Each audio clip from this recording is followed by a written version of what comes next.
believe in dreams? I mean, do you believe they mean anything? Now, if you had asked me last week, I would have told you to get a grip on reality.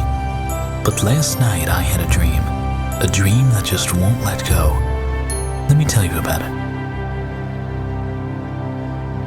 At first it was totally dark. All I could perceive was that I was in a small place and I wasn't alone.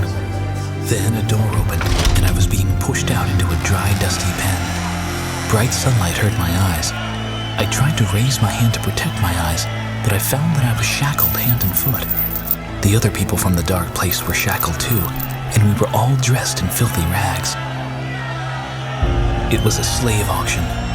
One by one, we were hauled up onto a wooden platform where a cruel and greedy mob looked us over, and the bidding began. When it was my turn, my heart pounded, my knees felt wobbly, and my mouth was too dry to swallow. The bidding started. The auctioneer buzzed unintelligibly, and hands went up here and there. Then, a voice boomed out over the droning. "This one is mine. I have already paid the price." I looked for the voice and saw a man dressed in white. As guards led me down the other side of the platform, the auctioneer sneered at me. "Now you're in for it. You'll never please that master. Best break away as soon as you can. We can see that you get an easier boss next time." The man in white was waiting. His hands and feet were bleeding. "What happened to you?" I asked. "Your life," he said. "I paid the price. The only currency here is blood, yours or mine. I paid with mine." "But the other bidders?" I asked. "They would put you on a payment plan and bleed you little by little until you were dry. And now you own me," I said. But the man in white smiled. "The auctioneer is a liar. I bought you to free you. You can go back to the auction block if you want, or you can try your luck as a free agent in town. Or you can follow me to my father's home, where there is peace and plenty." He broke the shackles and offered me a white robe like his own. "This is from my father's house. Take it if you want to follow me." I put on the robe, but when I turned back, he was already heading down the street. His bleeding feet left tracks in the dust. I tried to hurry so that I could catch up with him. Twice I lost the trail, and once I stumbled and went face first into the dust.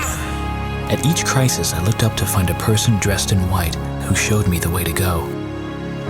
In town, there were all kinds of intriguing shops lining the street.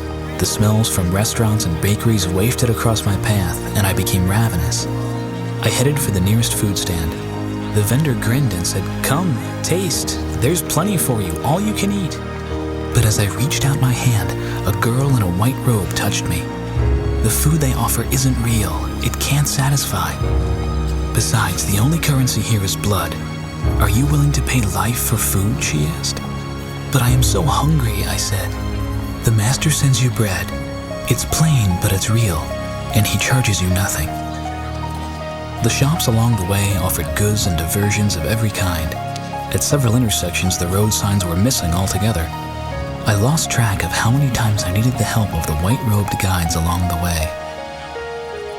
Finally, I saw a beautiful house on a green hill. Standing in front was the master with the blood-stained hands and feet. "Come, refresh yourself before you enter the house," he said. He led me to a well where he washed my feet and gave me a drink. All the weariness left me. Inside the house, beauty, abundance, and serenity was everywhere. In the dining room, a long, long table was set for a banquet.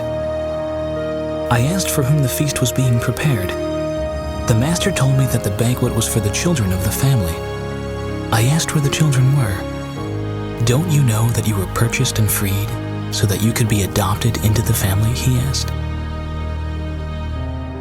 It seemed that I spent a long time in the house on the hill. I had my own room and the freedom to come and go as I liked. But then one day the master came to me and said, "Others are ready to be set free. Father needs someone who will go into town to help those who stumble. Will you go?" I didn't want to leave the safety and beauty of the Father's house.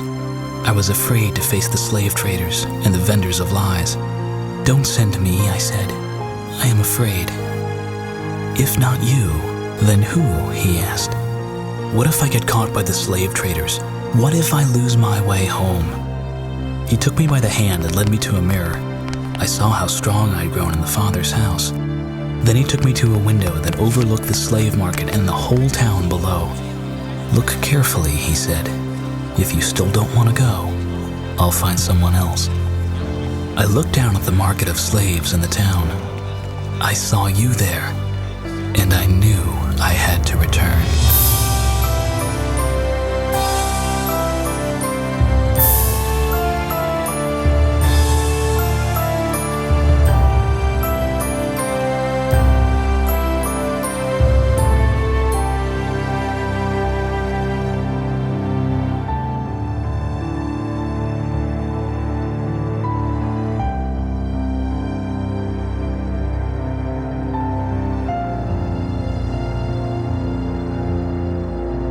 Do you believe in dreams?